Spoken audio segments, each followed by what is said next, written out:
Hello. Hello. Hello. That was one also intro video.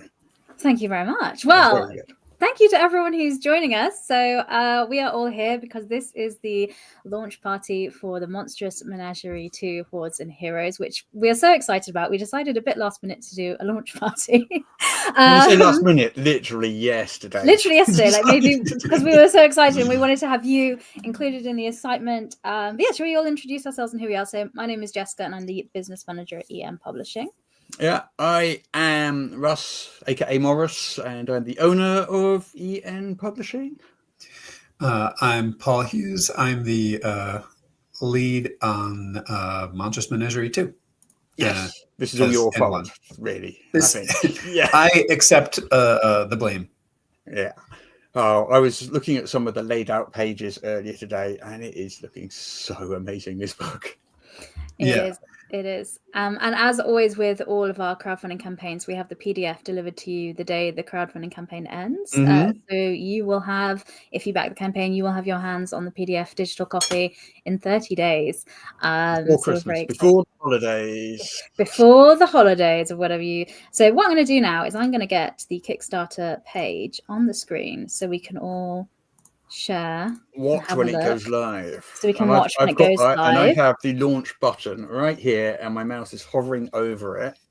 Okay. We're just waiting for 3 minutes until it launches. Time. So we're not the only people that have been waiting. So thank you for joining us in the comments. We are also so excited. I don't really know what to say. But Paul, do you want to give like a brief 1-2 minute elevator pitch on what Monstrous Menagerie II Hordes and Heroes is? All right. So with Level Up, we've introduced a lot of changes in general to the way that monsters are designed. We think they're fiercer, stronger, and more interesting to play. Definitely more interesting than a lot of monsters are. And Monstrous Menagerie II was really our chance to explore new, embrace the creativity of coming up with new monsters. Whereas in previous ones, we had to sort of cover a lot of the familiar ground to make sure you had the monsters that are the core to the game. And now we can really push the design to the limits and see what we can do that's new with the system. So we've got a lot of amazing authors who have contributed each one has contributed their favorite monster, and we've got a lot of creepy, a lot of bizarre, a lot of extremely dangerous, and something I'm happy about, a lot of high level monsters. I run a lot of high level games because I think that's an area of where the most playtesting is required. So that's just where I just generally tend to play. And that means that I really love all the high level monsters that have gone into this book, including archdevils, some of the scariest archdevils I think that have been published, great worm dragons, and finally we've managed to go into the divine a little bit. In Monstrous Menagerie I, we introduced a monster called a fallen. Just ticked over. Oh, yeah, wait, let's take it live. Ready? Yeah, let's do it. Okay, I'm about to click the button. I'm clicking the button. I am informing Kickstarter. I have read the details, the terms of use, privacy policy. Yes. Launch product and clicked. Okay. You've done it. It's gone. I have done it. It's live. Let's see when the page. Live. It is live. It is live. You didn't lie. You weren't lying. You didn't lie. So we are officially live. I should have had some confetti or a party popper or something. Yeah. In the comments, if people could just do the confetti. We made £1. Yeah, confetti emoji. Someone has already pledged £1. So we can split that how many ways? There's always this bit when you launch a Kickstarter, there's always a lull. It always takes sort of like a minute or two to get going because people still it goes live, then they've got to read the page, then they've got to go click through and pledge. So there's always this 2 minute thing where you go, what's happening? Nothing's happening. And then it takes off. because people are still reading the page, and then they've got to click on the thing, then they've got to click on the thing, or go through and make their pledge. And yeah, I'm still deciding which tier I want to. Yeah, that's lagging behind the actual screen, actually. Yeah, what you've got on there, it's slightly ahead on that. Oh, well, there we go. This is so exciting. Yeah, this is so exciting. It's always so exciting. There's 6 people that want the book. So tell you what, why don't we look at some of the reward tiers? Let's have a look through it. We have. So let's start with the the Dire Wolf single PDF. I guess that's what it does on the tin, isn't it? So you get a digital PDF copy and a token set of all the monsters as well. So this has some really awesome artwork in, and we're going to give you all of the tokens for them. So, and obviously you could use them in other games that you have as well if they fit. But yeah, so you're going to have all that digital token. Yeah, we did that for Monstrous Menagerie 1. We gave out 3 VTT tokens for all the monsters, and you can get those on our site or on Drive Through RPG. And with this, we're doing exactly the same. Everyone gets 3 VTT tokens. Also, if you don't have the original Monstrous Menagerie, the Goblin Lord digital bundle has both digital PDFs and both digital virtual tabletop bundles. So. Yeah, always is exciting. It's already at 747, 700. Oh, God, it's going up. It is going up. Yeah, my dog's excited as well. He just started fussing around, which is background noise. All right, so we also have obviously your dog is the Direwolf package. Is that what he is? Yes. But yeah, so thank you very much for joining us. Somebody all the way in Japan has backed it. They stayed up till 1 a.m. to back. Thank you so much for your support and coming and joining us. But yes, please feel free to go to bed now in Japan because it's very late for you. Thanks so much for your support. We have obviously the Owlbear level that I'm on right now, which is just the hardcover, which will have ribbons bookmarked as you've come to expect. You will also get all the digital items, so the PDF and the tokens as well. And somebody has just said that they backed that fancy leather copy, and that fancy leather copy that they're talking about there is the Silver Knight, which is the deluxe faux leather cloth bound edition. So it's exactly the same as the deluxe Monstrous Menagerie 1 that you have.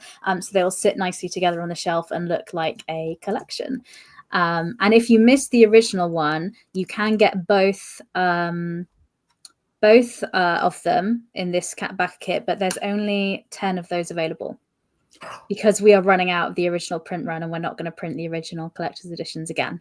So if you are a completionist and need both, now is really becoming the time because we are running out in the warehouses. We do, of course, as well have the Fey Dragon, which is the core level up bundle. So if you are brand new to level up and you want to get the original Monstrous Menagerie, this one, and the Adventurer's Guide and Trials and Treasures, so you can jump fully in, that is also available. And the Archlich is the complete bundle of every level up A5e game in the collection. Since you see that graphic there? There is so much stuff. Yeah. So there's 13 books. There's a starter box set, a GM screen, a combat maneuver card deck, plus digital copies of everything and virtual tabletop token packs. So you get a lot in that. That is £500 though. So that is a lot. But let's go back up to the top. Though, it just going to show just like Level Up is such a well-supported well-supported game now. It's been out since 2021, 2022. Yeah. And I love a lot of the third-party support too. Yeah, there's tons of third-party. There's like 30 odd at least third-party creators with like hundreds, I think, now of third-party products. And we've got dozens out ourselves, including a magazine. Yeah, which comes out every month. If you're wanting to see what those third-party things are and also the magazines and stuff, if you go to levelup5e.com, we've got links to those.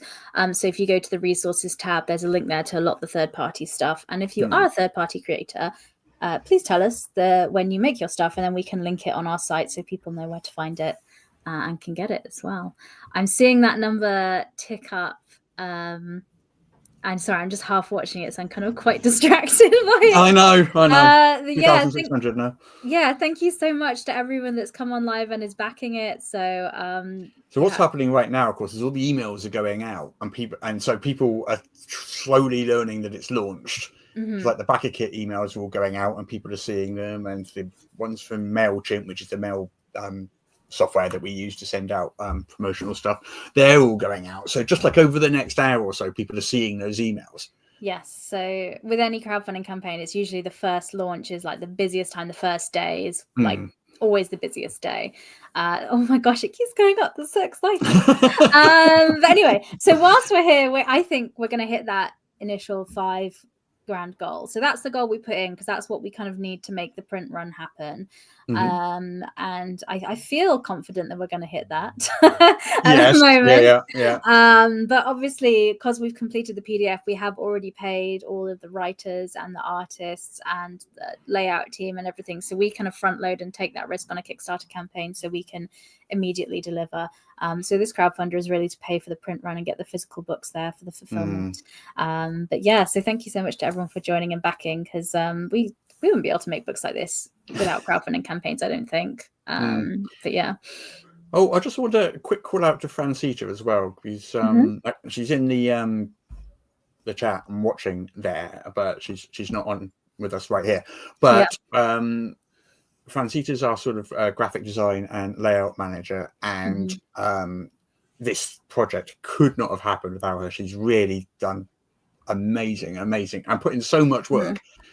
Like getting like the Kickstarter page and commissioning the art, all sorts of stuff. So it's a fantastic job. Every time I saw a new piece come from her desk, I was blown away. Then there's a whole team of people that have worked on this. You worked with several, so you've been the lead designer, but we've also had lots of people contribute to monster design. Do you have any like favorite monsters you want to shout out? There's a couple. There's one I really like called the Fate Spinner, which because there's a lot of spiders in RPGs in general, and so finally we got a silkworm. You know, the other spinner, and this is one of the creepiest. Someone's calling you to decide which pledge tier they want. No, I never get phone calls. Nobody ever gets phone calls anymore. But the last two times we've recorded something, that has happened. Maybe I think they want to let you know there's a Kickstarter you might be interested in. Yeah, possibly. Yeah, possibly. Have you seen this? I think they're just waiting for me to record something. Absolutely. But yeah, you were saying about silkworms. I think it's great. And in general, I think that because authors have sort of had the opportunity to reach into the backs of their imaginations and pitch something, we've got such creepy monsters. We've got a Longfinger, which is kind of a sort of a folk, and I think that may be on the Kickstarter page. I'm not sure. Yeah, we've got a preview of that on the Kickstarter page. Yeah, right. Who appears in moonlight and you know generally has a kind of a creepypasta vibe, and you know we've got monsters that you can use to run horror, epic, you know, all sorts of campaigns. Absolutely. And I'm just putting the Longfinger in the chat there because we've got an article we wrote with a preview of that page, and the artwork is really disturbing. It is. If you've ever been in public and just had someone creepily staring at you, it has that vibe, that uncomfortable moment. Yeah. Right, with the moon behind them. Yeah. We've all had that experience. That's linked there. So that's in the comments wherever you're watching, so you can check that out. But yeah, as you were saying, Paul, sorry. Then there's something else that I really think is fun that we've introduced, which is a new rule system for leveling up monsters. Oh, that is so, yeah. Because we've all had the experience where you introduce, say, a goblin NPC, and for some reason, although you didn't intend it, the players think this guy is the greatest guy in the entire world. We love Boblin the Goblin. Exactly. So now Boblin, as you gain levels, can come along and gain levels and fight alongside you. Also, this is going to be true of your wolf companion or the giant spider that you convinced to be your mount. And on the more diabolical side, it means that when you fight the bad guy in the campaign at level 10, and you defeat them. When they come back, they're going to be higher level. Mm. They're going to have learned new tricks.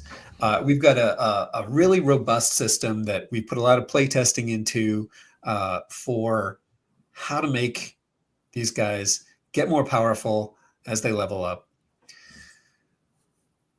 So I'm excited to see how people like that, and what the third party community does with that. Yeah, I think it's like so useful. It's for foes, recurring foes. We just funded. Yes, nice. Funded at 11 minutes. Who guessed 11 minutes? That was you. I think that was your guess, Russ. Did I say 11? You did. You did. You win. You're the Kickstarter expert. I won. Wow. 11 minutes. You've done this before. You know? Wow, 11 minutes. That was pretty good. Yeah, what was I saying about the leveling up monsters though? So you got recurring foes, you got NPC allies, but also companions and creatures and things like that, which and wild shapes, which is kind of cool. So you can keep, if you like a wild shape form, if you're a druid or something, you can keep that wild shape form and level it up rather than have to graduate to a different higher. That's right. If your vision is you turn into a wolf and you're level 13 and you're like, well, mechanically I really have to turn into a giant ape. Yeah. Well, you don't have to anymore. Now you can just be a really cool wolf. Yes. Yeah. Yeah. No, I really, really, really like that about it. So yeah, it's that. And of course we've got the horde monsters. That's right. And this is sort of our approach to big crowds, fighting big crowds, feeling heroic, slicing through millions of foes. A lot like Minions in 4th edition and in other systems, except ours are a little bit tougher than usual. They don't have 1 hit point. They have a carefully calibrated amount of hit points so that if you hit them with your best stuff, you'll drop them. And if you're like, oh, this is just a minion, I can let up on them, then they're going to still be around after your attack. Yeah. One thing about those, because people have asked us about those, so they're not like a swarm template. We've got our squad rules in Monstrous Menagerie 1 for that. That's what that does. This isn't, a horde monster isn't a horde of monsters. It is a monster that is part of a horde. So it's still a single monster designed to be used in large numbers. So you can have, say, 10 or 12 of them on the battle map. They're all still individually controlled, but they're all very much designed to be very, very simple to use. So they've only got the 1 action and the 1 attack. They're not going to be doing all this complicated, weird stuff. The narrator can just like whip through the monsters and have them take their action very, very quickly. Right. And it sort of evokes some of the experience you have at early levels where you're fighting a monster, you can drop it in 1 hit, but it's still very dangerous. And that can sometimes get lost in high levels, and high level monsters can become a slog. So this means you can get some of that visceral fear you have at level 1. Is this guy going to hit me and drop me at later levels while not becoming incredibly complex? Yeah. So if you just want to run a really quick fight against some guards, guard sees him, 10 guards run in. Here's how you do it. Fantastic. I absolutely love that. I'm just treating about with the layout as we're here chatting. Because why not? Let's be dynamic with our fun camera stuff. But yeah, thank you so much to everyone that's backing. There's people that really big Dustin, really big fans of stuff led by Paul. So yeah, absolutely more of that. Yeah. And we had someone also mention that they also like What's Old is New. And for you, do not fear, because we may be working on a What's Old is New bestiary as we speak. In fact, we are for next year. Yeah, may or may not. We are. So there's going to be a bestiary for What's Old is New coming out this year. But today, this is for Level Up Advanced 5th edition, obviously. But as we know, Level Up A5e is also compatible with Dungeons and Dragons 5th edition.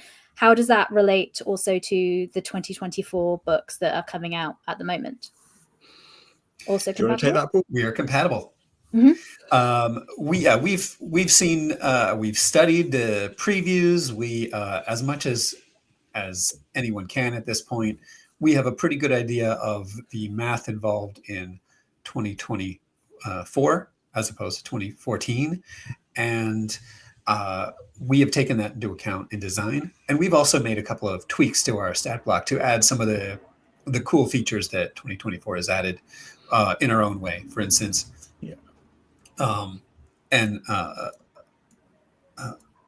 the saving throws that are listed in every stat block in 2024, and the initiative bonuses that are used, ours are even more complete because our initiative system has more options.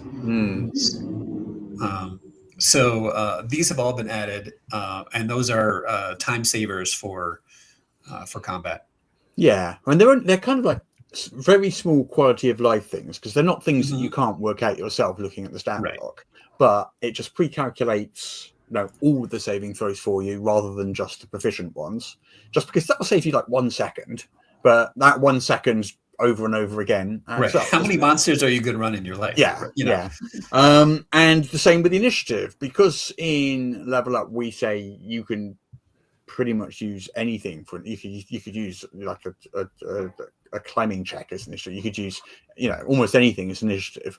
We've listed the 3 most common ones and pre-calculated them, and put an average score in there as well, so that you don't even have to necessarily roll them for the monsters. You can just use the average score, and those are straight dexterity, and wisdom perception and wisdom insight are the 3 most common. That's not to say you can't use other things, but the 3 most common are pre-calculated for you. Yeah. That's good. I hate doing maths, so. Yeah, well, a lot of the things that we've done are because I don't like doing math while I'm playing Dungeons and Dragons. All right, I was about to say, I don't believe you, Paul, that you don't like doing maths, but I love doing it, but I like to preload all my math so that I can just go, into the game mastering flow state, not take a lot of time. I don't want to delay things. Everything pre-calculated, and that's kind of been one of the keystones of design of some of the things that I've worked on. I am not particularly fast at math, and I think a lot of people are the same way. Some people are, but if you're not, despite all the complexity and choices that you have, we really want these monsters to be as simple to run as possible. So no on-the-fly math.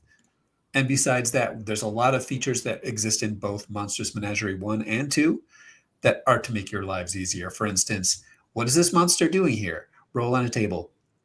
What are signs that the monster has been around? Roll on a table.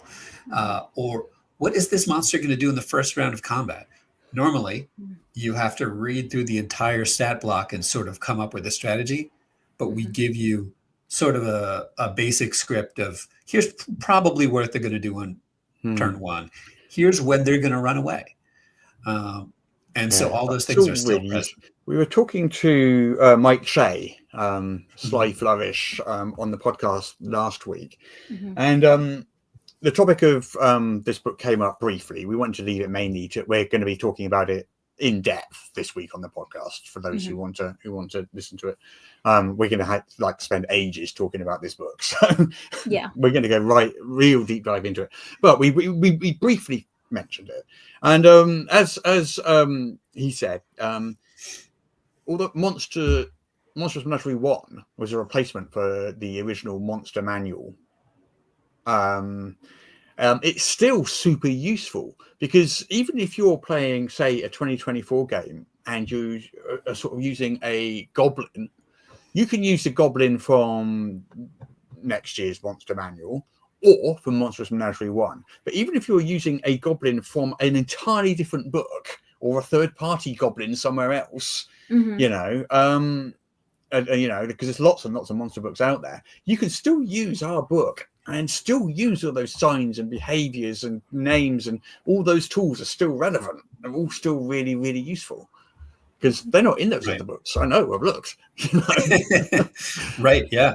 And and another one is treasure. What are these, what do these guys have on them?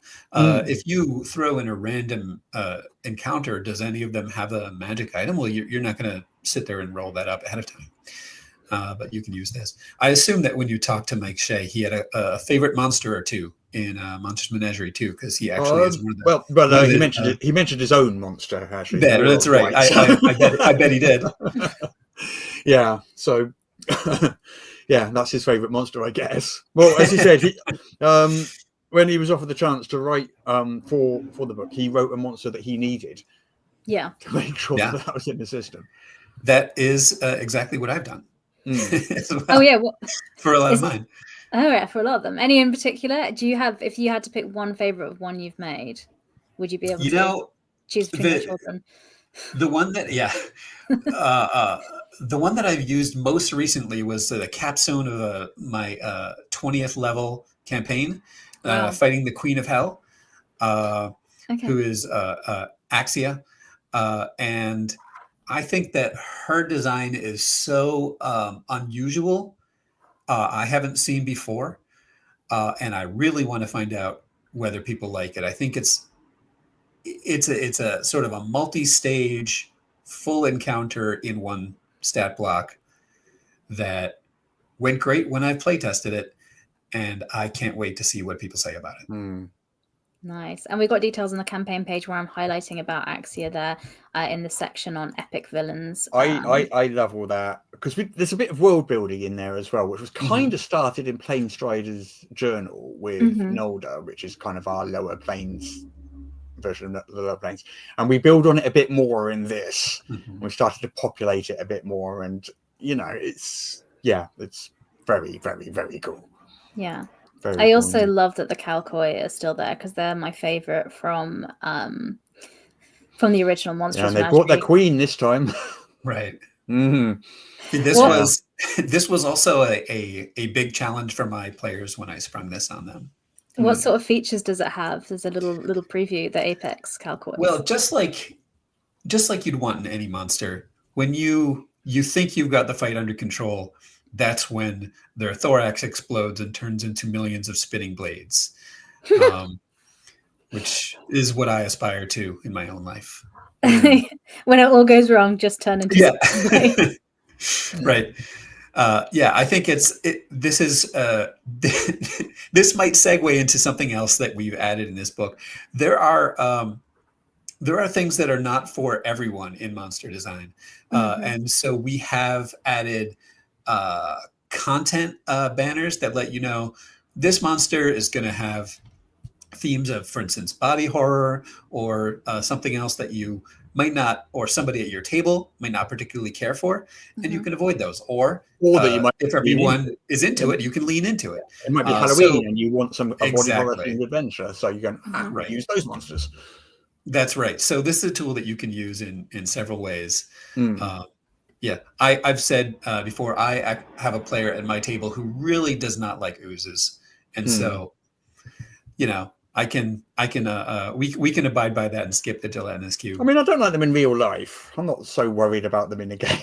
I think any of these in real life, there's a lot of things I don't want to run into in real life from the book. Yeah. We've got a question on the Kickstarter comments. Will you be funding Foundry VTT work for this to be implemented in system as a module? And no offense, but no one is asking for a system specific VTT.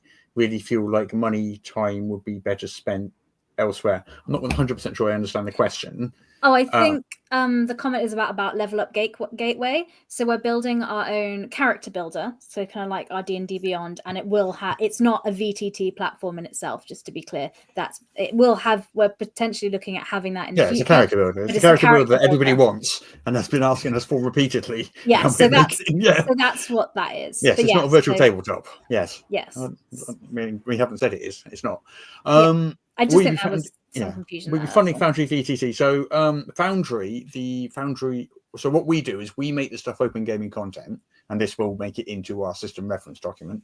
And the Foundry VTT is implementation is handled by a community project. So they'll be able to take that, and they'll have access to that to be able to make that. And they have their own Patreon account that you can support them to do that. You can support them. Yeah. Their kind of model that they do themselves, and and we will have some licenses with other virtual tabletops where they can use it, but we don't control their kind of production schedule of when they make it. We have also, even as much as 2 years ago, signed with some other virtual tabletop platforms. So we have a contract with them to use our things, but they haven't finished coding in Level Up for it.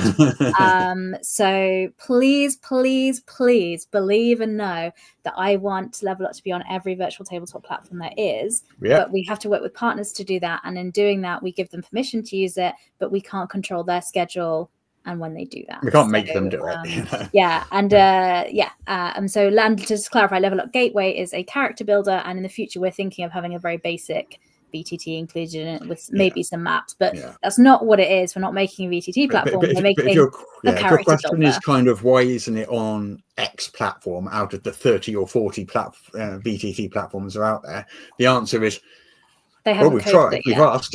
Almost certainly we've contacted them, and most of the time it's out of our hands. Yeah, I've contacted every single VTT platform and offered. Some of them, they've said, no, thank you, it's not for us. And other people have said yes. And we've signed a contract and an agreement with them for them to use it. And they just haven't coded and put that out there yet. But when they do, we will share it and announce it so you know which platforms are on. And we try to make it very clear where things are. If we had it our way, it would be on every single one, all 40 odd. And it would also be in every shop and every street corner, and the local news agent and hot dog sellers on the street corners would be selling it. It would be everywhere. But sadly, that is not within our power.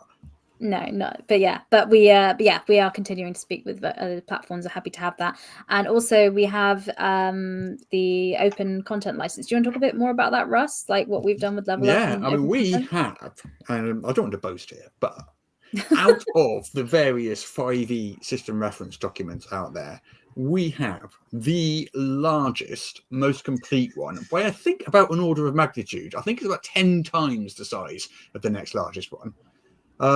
It is enormous. There's so much content in there which you don't find in other 5e SRT. So we are the most open because we're on all three major open licenses: Open Gaming License, Creative Commons, and ORC.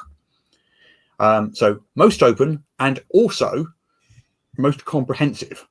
It is, the most biggest, fulliest, fledgiest SRT out there, and it's continuing to be updated. I think because Paul, you actually head up that as well, the SRT updates, and you were putting some Void Runners Codex stuff on there just last week, I think. Was it? That's right. Yeah. More is coming soon. Yeah, I mean, it's a big job. It takes us time because our primary job is making books, and we have to do that afterwards. But we do it, and it's enormous. It's big and it's very, very open, and you can use it, and you can make games, you can sell games, you can put it on platforms, whatever you want to do. Right, and we're not just giving a sample. Here's a handful of feats. They're all there. Well, one of the important reasons to make sure they're all on there is because if people do want to implement them into software packages, someone wants to make a third-party character builder, go for it. Yeah, we've put all the stuff there. There's going to be nothing missing that you haven't got access to. You better do that. Yeah. So we're very happy for people to support that and do that. So yes, in answer to the comment and the question there, we have funded we've met our goal twice. Yeah, double funded now. With what we wanted. So it's definitely happening, which is great. So this is making the print run viable and possible for us. So really excited to see that. If you did have any quick questions, if you want to put them in the chats now while we're here. But as Russ mentioned, so Paul will be on Morris's unofficial tabletop RPG talk podcast this weekend. So we'll be going really into depth about the kind of mechanics and the details then.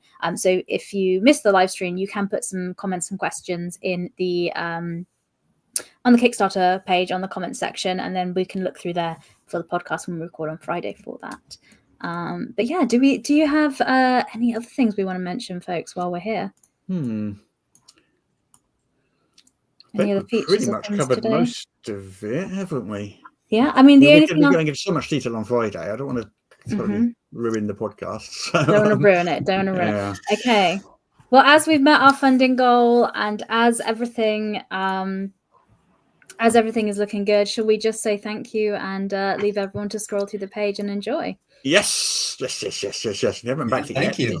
Please do. You'll have the PDF before of the holidays, and you'll have 2024 compatible monsters before anybody else in the world, including the company producing 2024 D&D. So, there we go. Yes, and thank you so much to everyone that came along and watched and supported us. We really appreciate it, and to all the 200 or just shy of 200 backers that have already backed in the first half hour. Thank you so much. We really appreciate your support. We wouldn't be able to make awesome games like this without you. Yeah, and we will speak to you soon. But thanks so much for your support. Thanks a lot. Bye. Bye.